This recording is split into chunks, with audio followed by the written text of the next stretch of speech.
Hello 10th class. Chapter 9 start करते हैं।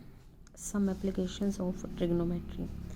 Last chapter में आपने ट्रिग्नोमेट्री जो था उसमें आपने लिखा था कि ट्रिग्नोमेट्री जो है ओनली राइट एंगल ट्रायंगल्स पर अप्लाई होती है। उसी तरह से ट्रिग्नोमेट्री की कुछ एप्लीकेशंस हैं जो हम चैप्टर नंबर 9 में सीखेंगे। देखिए चैप्टर नंबर 9 में वही राइट एंगल ट्रायंगल लेनी है और उसी बेस्ड पर जो ट्रिग्नोमेट्री हमने चैप्टर 8 में पढ़ी है उसी बेस पर कुछ क्वेश्चंस हैं। देखिए इसमें कुछ कंसेप्ट क्वेश्चन करवाने से पहले आपको पढ़ने होंगे, जैसे एंगल ऑफ इलेवेशन। देखिए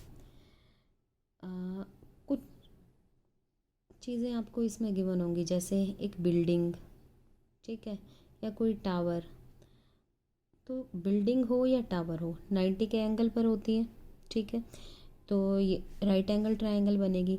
अगर आप यहाँ खड़े हैं, यहाँ नीचे, मतलब बिल्डिंग या टावर या कोई भी चीज़ जो 90 के एंगल पर है, ठीक है, कोई वॉल है, कुछ भी लगा लीजिए, तो उसके फुट से कुछ दूरी पर हैं आप, नीचे खड़े होकर आप टॉप ऑफ द टावर या टॉप ऑफ द बिल्डिंग की तरफ देख रहे हैं, तो ये जो लाइन ऑफ साइट है ये एक इमेजिनरी लाइन है।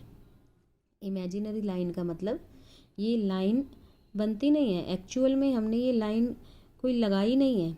ये हमारी जो नज़र है, जिस नज़र से हम देख रहे हैं टॉप ऑफ द बिल्डिंग को, उसको हमने एक लाइन इमेजिन कर लिया है।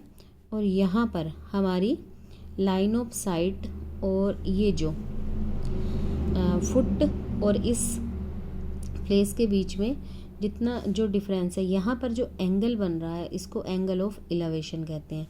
इसके बिल्कुल अपोजिट, अगर हम किसी बिल्डिंग के टॉप पर खड़े हैं, ठीक है, छत पर, और बिल्डिंग के फुट से दूर किसी पॉइंट को देख रहे हैं, ठीक है, तो ऊपर खड़े होकर नीचे देखते हैं, तो ऊपर जो हम एक इमेजिनरी लाइन मान लेते हैं। देखिए ये हम ऊपर खड़े हैं और नीचे देख रहे हैं, ये बिल्डिंग का फुट ऑफ बिल्डिंग है और ये दूर कोई चीज़ है या कोई प्लेस है, मतलब किसी पर्टिकुलर पॉइंट पर देख रहे हैं।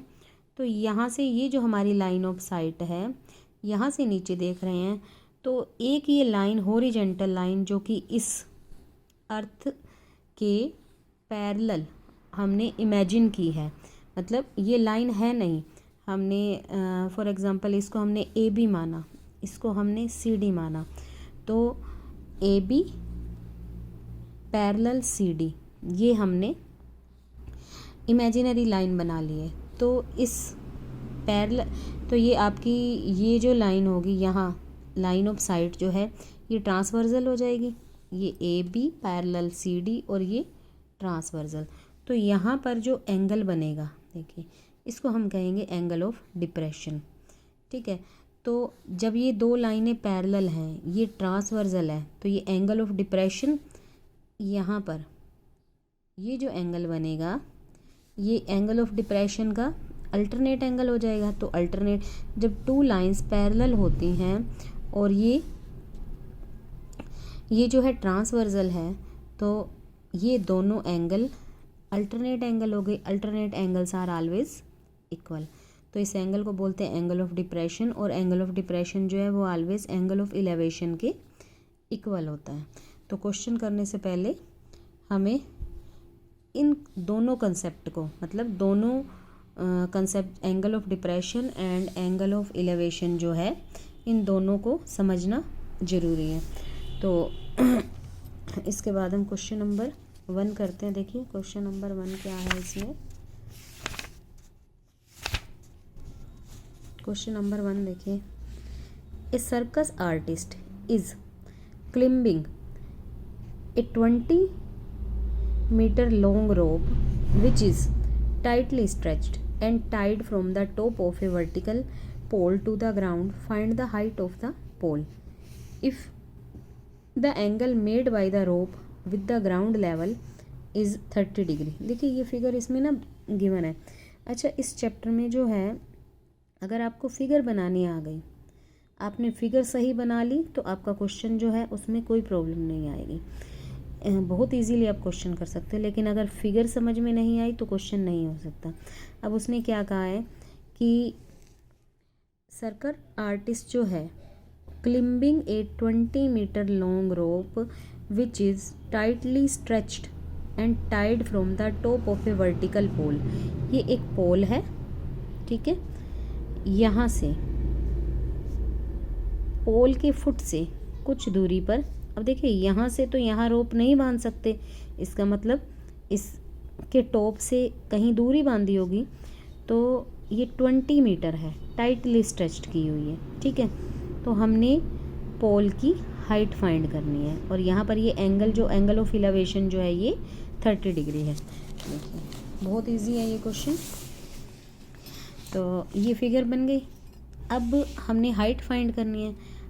परपेंडिकुलर और हाइपोटेंसिव से रिलेटेड कौन सा फार्मूला है ट्रिग्नोमेट्री में?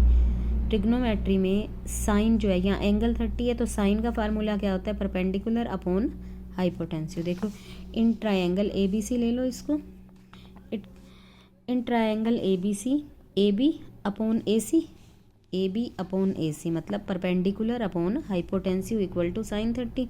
साइन 30 की वैल्यू टेबल में चेक करो, 1/2 होती है। तो AB की जगह आपने AB पुट करना है, AC की जगह 20।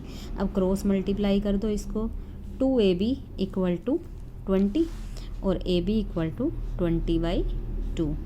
तो AB की वैल्यू क्या आ गई? 10 सेंटीमीटर या 10 मीटर, जो भी आपको गिवन है, ठीक है। मीटर गिवन है तो मीटर लिखो, और सेंटीमीटर गिवन है तो सेंटीमीटर, ठीक है। ये आपके लिए क्वेश्चन नंबर 1 हो गया।